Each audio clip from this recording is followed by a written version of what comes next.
ko dewgal men halduno neɗɗo aymi darmi tawi na neɗɗo wonɗo e haqqille mum e sago mum na marɗo nya e haqqilnamo mi wawata yaadude mum et j'ai jugé nécessaire de mettre fin à notre relation. Joni no mi nani yimɓe danno inna wo min miɗo jomba keliɓe fenu. Mi nani yimɓe danno inna mi yaltini modiyan ka galle mi jatti galle ɗen ɓe fenu. Mi nani yimɓe danno inna ko modiyan addilan Europe mi dogimo ko hakke ɗum nangilan ɓe fenu. Mi nani yimɓe danno inna wo min ko mi aden traite jo ɓe fenu. Mi nani yimɓe danno inna wo miɗo wajo nami exemplaire ɓe fenu. Mi nani yimɓe danno wowlalan sifolan ɓe andalan ɓe fenay.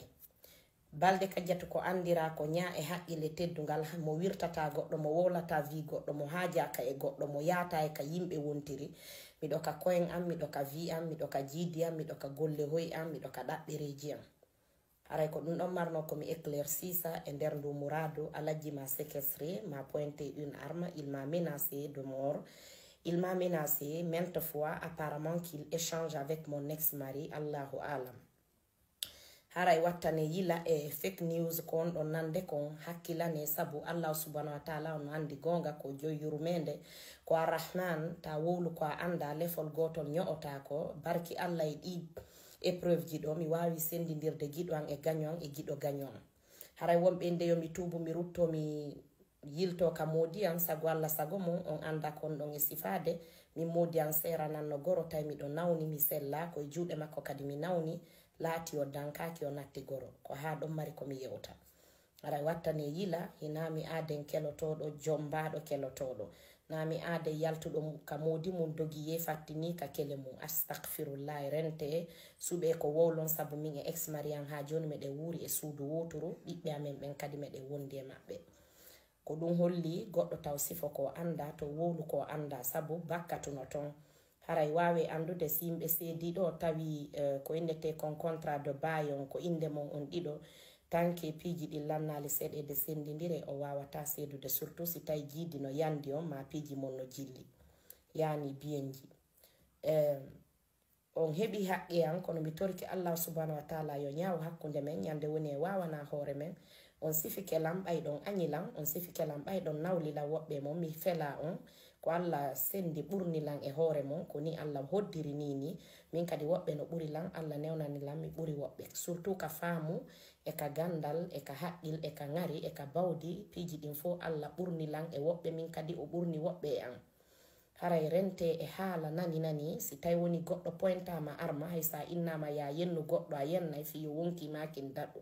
Haray wawi andude na vidéo appel woni on vidéo ko vidéo de séquestration haray o diffuse piiji an intime piiji an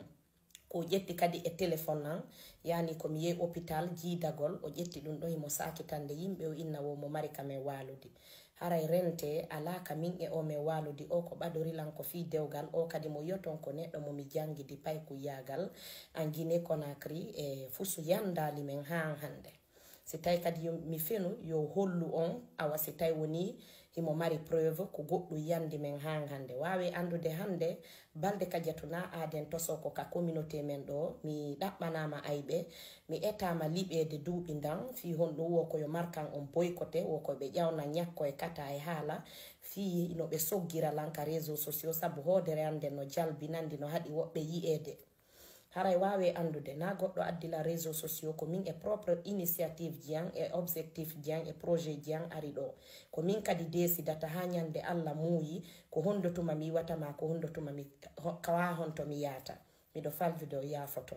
Haray yo musidɓe a yiɗɓe an gorol e deyol yiɗuɓe la yiɗani lan teddinɓe lan teddini mawɓe an surtout min komi mari komi toroɗo yaafuye ko yumman e baabe an e yimɓe hewta ɓen sabu an ande na e sago an. Haray miɗo e murado ko tata no metti sifade fi honɗum si tawi woni an e goɗɗo on seedi mo ɗaɓɓande ma ayɓe haray no metti fi ɗon famude. Haray wawe andude o programme ɗum no jilli mi wawata min arde mi joƴƴina yewtere mi wola mi sifo mi fillito ko mi feƴƴini nder kono ande on tigi feƴƴini sattedeji ɗin 9 ɗi duuɓi feƴƴuɗi ɗo si o wattani yila wonande famuɓe ɓe wonande anduɓe ɓen on hattinolan ɗo e tumbu haray ko battane nden nawnare nde mi nawnuno ko on sahi min modi an jonnitilan on yawdali o dankaki kono ɗum ɗon fof ɓay mawɓe amen no wuuri ɗum ɗon ko hakkundaji maɓɓe kamɓe ton haray wonɓe innude miɗo dogi dewgal am fattini kele an yo Allah ñaaw hakkundaji men innuɓe miɗo jatti modi an galleji yo Allah ñaaw hakkunde men innuɓe komi bonɗo iriɗo yo Allah ñaaw hakkunde men yo Allah suɓu ko laaɓi yo Allah hollu on toñi yo Allah laɓɓin gite mon yo Allah hollu on ke ko wonɗo wolude konko ko on faltaki ɓay noon Allah waɗi on faltaki on faama o wowlay kon anda woɓɓe mon wowla ko landaka woɓɓe mon faggitano bakkatuji ɗi on miija o yala sabu ha hande min balde Kadiatou mi arali mi woli fi vie privé amma mi woli fi vie privé goɗɗo kono min daari mi tawi pullo Fuuta ko walle ñoƴƴen mo waren mo ɗanninen mo kono walle mo foola o fonto ɗum ɗon ala mi addi ɗo abaya mi addi ɗo marka ha hande goɗɗo e mon sakitana Allah wengana Allah innali ar wallito ɗen o ɓay hunde nde o jokki nden koko wondi e nafa e barki kono ayɗo ɓay ko jalnori e wokugol e wowo e naɓa artira ɗo on sembini kono ko Allah sembini fiyan ko Allah darjini fiyan ko Allah barkininmi ko Allah folintalan e ɓe ayɓe an e ɓe kundule e surtout ɓe falanteɓe lan asande gayɗe jamfa haray yo Allah heƴu heedo yo Allah suɓu ko laaɓi yo Allah okkoron ko hilno ɗon tertoɗon lan min balde Kadiatou par ce que o wawantalan hay e hunde hasbunallahu wa ni'mal wakil assalamu aleykum wa rahmatullahi wa barakatuh